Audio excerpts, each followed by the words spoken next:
All right, so you know how everyone's always saying the job market is so competitive these days? Well, it's March 2025, and guess what? They're not wrong. Nope, not wrong at all. And in this crazy competitive landscape, your CV, it's everything. I mean, it's not just some boring list of where you've been and what you've done. It's like your personal marketing campaign, your first impression, your big chance to make them want to actually meet you. It really is. It's like the gatekeepers to all those amazing opportunities out there. And that is exactly why we are diving deep today into the world of CVs. We want to help you cut through all the noise and figure out what actually works, what makes a CV stand out, what gets you those interviews. We've got some awesome sources here packed with practical advice, and we are ready to break it all down. We are. Because, let's face it, creating a CV can be super stressful, right? Yeah. You've got this blank page and all these expectations, and it can feel pretty overwhelming. Totally. But we're here to help you focus on what really matters. And one of the most important things to remember right off the bat is that your CV, it actually has to speak to a few different audiences. First, you got those applicant tracking systems, those ATS things. So yeah, They can be pretty tough to get past. Yeah. And then if you make it past the robots, you've got human recruiters who, they're busy. They got tons of applications to look at. I mean, some studies say they spend like 6 to 10 seconds on a first glance. Oh, wow. Yeah. So your CV needs to grab their attention super fast. Okay, so it's got to be ATS-friendly and recruiter-friendly. Right. But there's more, right? Right. Ultimately, your CV has to really resonate with the hiring manager, the person who's actually making the decision about who to bring in for an interview. And they're looking for someone specific, someone who can solve their specific problems. So how do we make our CV work for all those different people at the same time? Well, our sources highlight a bunch of really key principles. And I think one of the most important ones that comes up again and again is this idea of relevance and tailoring. Oh, absolutely. It's the foundation. It's like you wouldn't wear the same outfit to a wedding and a job interview, right? You tailor your clothes to the occasion, and you got to do the same thing with your CV. You have to tailor it to each specific job you're applying for. Okay, so how do we actually do that? What does it mean to tailor your CV? I mean, it's more than just changing the company name at the top, right? Way more. It's about really understanding what the employer's looking for and then showing them that you have exactly what they need. And the key to that is really diving deep into that job description. Yes. Don't just skim it. No. Take the time to highlight those must-have qualifications, the skills, the years of experience, any specific education or certifications they're asking for. Oh, and don't forget about those desired qualifications, too, the nice-to-haves, because those can really give you an edge. They can. And pay close attention to the key responsibilities they list. Those will give you a good sense of what you'd actually be doing day to day in that role. Right. So once you've done that deep dive into the job description, how do you actually translate that into a tailored CV? What are some actionable things we can do? Well, one really effective tactic is to reorder your bullet points under each job. So instead of just listing them chronologically, think about which achievements and responsibilities are most relevant to this specific role and put those first. Oh, that's a good tip. Yeah. You can also tweak the wording of your bullet points to include keywords and phrases directly from the job ad. So if they're looking for someone with strong communication skills, and you got an example of that, make sure you use those exact words in your bullet point. That makes sense. It's kind of like speaking their language. Exactly. And, if you've worked on a specific project that really aligns well with what they're looking for, you can expand on the details of that project to really highlight the connection. Okay, so we've talked about the bullet points, but what about the professional summary at the top of the CV? Yeah, that should be tailored too. It's like your elevator pitch. You want to make sure it directly addresses the core requirements and skills outlined in the job posting. So think about, what are the 3 to 5 most important things you want them to know about you and your qualifications for this specific role? That makes a lot of sense. So tailoring is all about being super targeted and showing the employer that you've really thought about their needs and how you can meet them? Exactly. It shows you're not just sending out generic applications. You're genuinely interested in this specific opportunity. Okay, so we've covered relevance and tailoring. What's the next big principle we need to keep in mind? Well, once you've got the right content, you need to make sure it's presented in a way that's clear and concise. Because nobody wants to read a rambling, confusing CV. Especially those recruiters who are only spending a few seconds on that first glance. Exactly. So you want to make your CV super easy to read and digest. So that means using clear, direct language. Yeah, and that also means avoiding unnecessary jargon, right? Especially if it's not common in that specific industry or company. Right. because you don't want to confuse them or make them feel like you're not really speaking their language. And what about those cliches like team player or hard worker? Ugh, yeah, those are the worst. They don't actually tell the reader anything meaningful. It's much better to show your skills through concrete examples and achievements. So instead of saying, I'm a team player, you might say, successfully collaborated with a team of 5 to launch a new product. Exactly. Give them a specific example that demonstrates your teamwork skills. And keep your sentences short and to the point. Long, complex sentences can be really hard to follow. And our sources are big fans of the active voice, right? Yes, active voice is your friend. It makes your writing more direct and impactful, and usually more concise, too. Can you give us a quick before and after example? Sure. So instead of writing, the project was managed by me, you would say, I managed the project. It's a small change, but it makes a big difference. It sounds more confident, too. Yeah, it does. So we've talked about language. What about the overall look and feel of the CV, like the fonts and the formatting and all that? Well, readability is crucial. You want your CV to look professional and inviting, not like a wall of text. So what are some good fonts to use? Our sources recommend sticking with classic professional fonts like Calibri, Arial, Garamond, Georgia, or Verdana, and keep the font size between 10 and 12 points so it's easy to read. Okay, and what about the layout? Use plenty of white space. Yeah. Don't cram everything together. Break your text into clear sections with headings and use bullet points to make lists of information easier to digest. And be consistent with your formatting throughout the entire document. That makes a lot of sense. So a well-organized and well-formatted CV just makes it easier for the reader to quickly find the information they're looking for. And it shows that you pay attention to detail, which is always a good thing. Now let's talk about length. This is always a big question. 1 page or 2 pages? What's the magic number? Well, for most non-academic roles, especially in places like North America and the UK, the general guideline is to keep it to 1 to 2 pages. Okay, so if you're fresh out of college or have just a few years of experience, you should probably aim for a single impactful page. Right, but if you've got a longer career history with more relevant experience, then 2 pages can be perfectly acceptable. But the key is to prioritize the most compelling and relevant information. Don't just pad your CV to reach a certain length. Exactly. Quality over quantity. Now, are there any exceptions to this rule? Like, are there ever situations where a longer CV is okay? Yes, there are some exceptions. Like you mentioned, academic CVs tend to be much longer because they need to detail all of your publications and research and teaching experience. And some very senior executive positions might also require a more comprehensive document. And I've heard that in some European countries, longer CVs are more common. Yeah, that's true. So if you're applying for jobs internationally, it's always a good idea to research the standard CV practices in that specific region. But overall, the main takeaway here is to be concise and focus on the information that's most relevant to the job you're applying for. Exactly. Okay, so we've got the content, we've got it formatted nicely. What's the next step to making our CV even more powerful? Well, we need to make sure our language is action-oriented. So instead of saying responsible for managing the budget, we might say managed a budget of $1 million. Exactly. You're highlighting your action and you're giving them a specific detail that shows the scale of your responsibility. And I love that our sources actually provide lists of these action verbs categorized by different skill areas. So whether you're in management or communications or technology, you can find a bunch of great verbs to make your CV pop. It's a super helpful resource because sometimes just changing a single verb can really elevate your entire bullet point. Okay, so action-oriented language is all about making your contributions sound more dynamic and impactful. What else can we do to really make our achievements stand out? Well, this is where quantifiable achievements come in. It's all about bringing in the numbers to back up your claims. Because numbers just make everything more concrete and believable, right?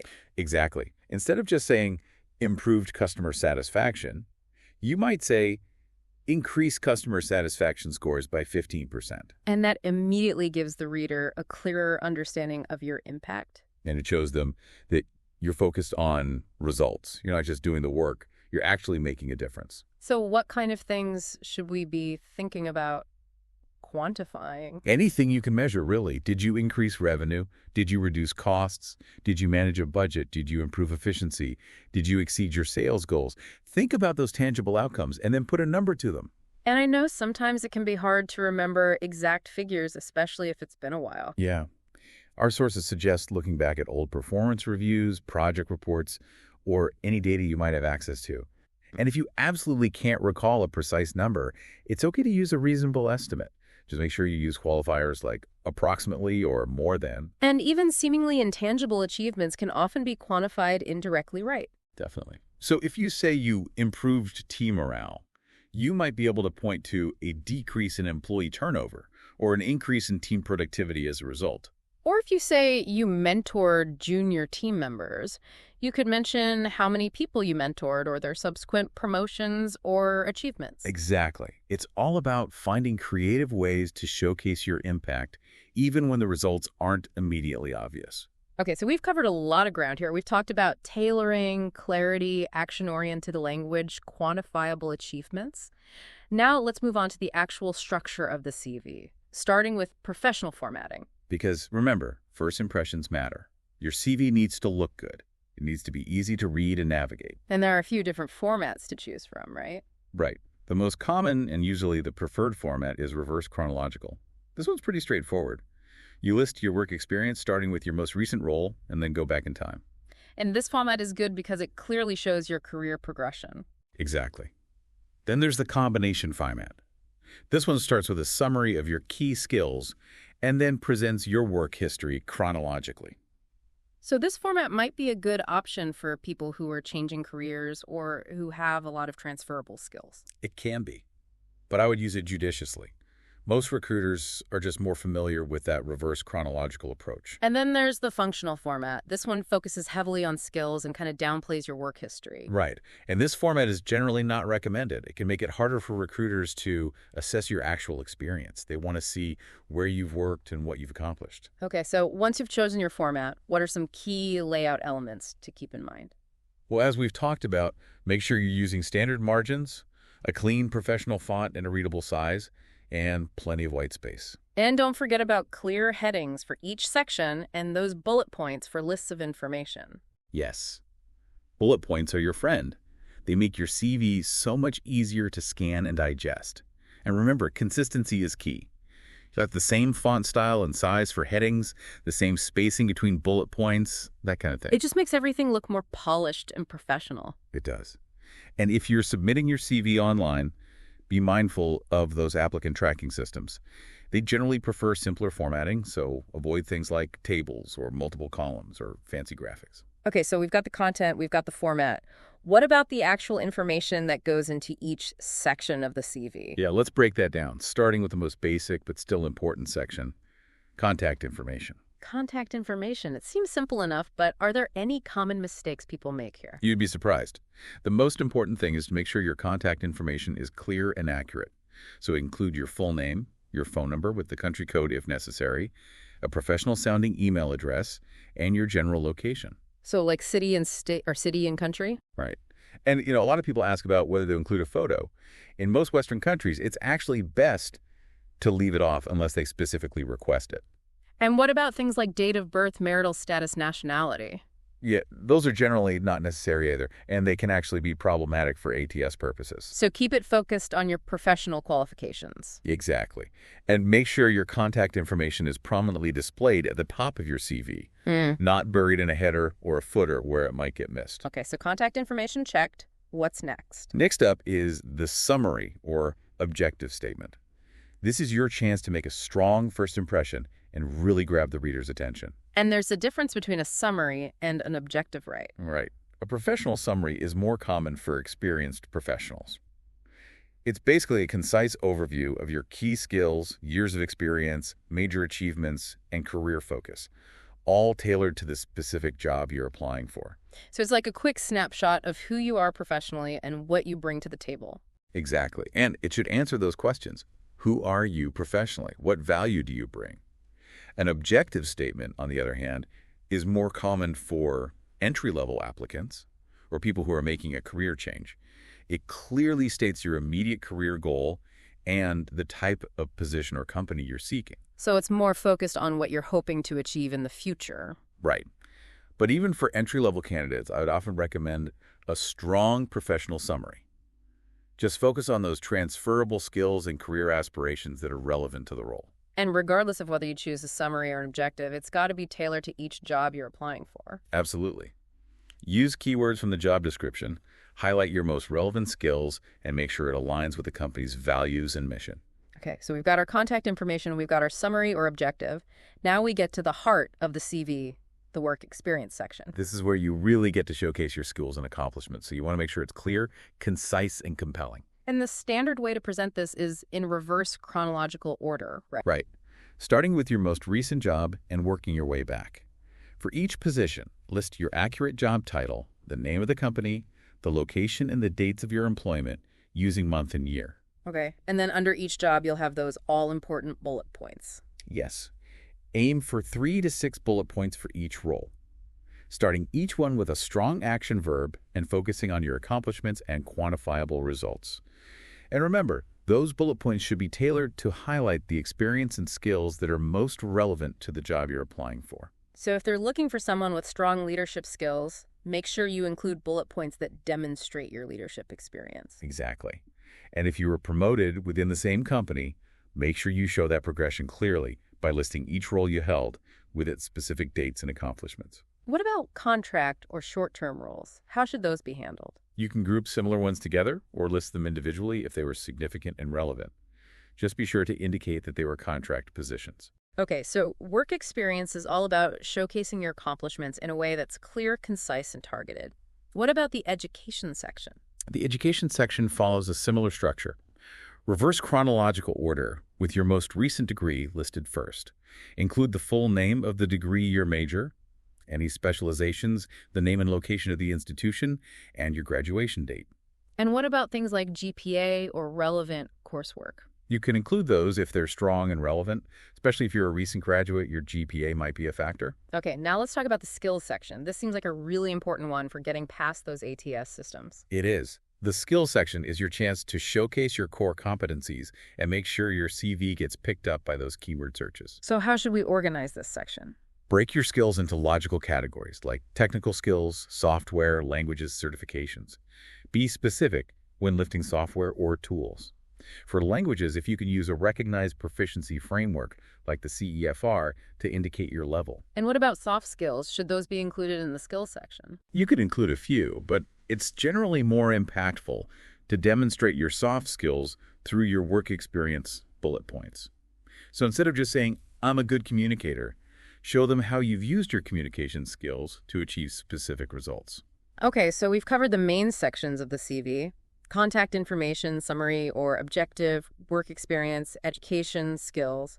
Are there any other sections we should consider adding? Well, there are a few optional sections that you can include if they add significant value to your application. Like projects, publications, awards, or volunteer experience. Exactly. But only include these sections if they're relevant to the job you're applying for and if they showcase skills or experiences that aren't already covered in other sections. So, for example, if you're in a technical field, you might want to include a project section to highlight your personal coding projects. Right. Or if you're applying for an academic position, you'll definitely want to include a publication section to list your research papers. And awards and honors can be a great way to showcase your achievements and recognition in your field. What about volunteer experience? Is that ever worth including? It can be, especially if it demonstrates relevant skills or helps to explain any gaps in your employment history. But again, make sure it's tailored to the job you're applying for and that it adds real value to your application. Okay, so the main takeaway here is to be strategic about what you include in your CV and to always keep the employer's needs in mind. Exactly. So it sounds like creating a really strong CV is a constant process. It's not something you do once and then forget about. Definitely not. Your CV is a living document that should evolve as your career progresses. You should be updating it regularly with new skills, experiences, and accomplishments. And every time you apply for a new job, you need to take the time to tailor it to that specific role. Absolutely. Make sure it reflects the keywords and requirements in the job description and that it highlights the skills and experiences that are most relevant to that particular employer. So as you work on your CV, I want you to think about this. It's your professional story told strategically. What story are you telling? Does it effectively communicate your unique value? Does it make you stand out from the crowd? Take a close look at your current CV and ask yourself, is it doing everything it can to open those doors you want to walk through? If not, maybe it's time for a refresh. Maybe it's time to take everything we've talked about today and put it into practice. And remember, there are so many resources available to help you craft a truly outstanding CV. So do your research, get feedback from others, and never stop learning. Because in today's competitive job market, your CV is your most powerful tool. Make sure it's working for you. Absolutely. That's all the time we have for today. Until next time. See you then.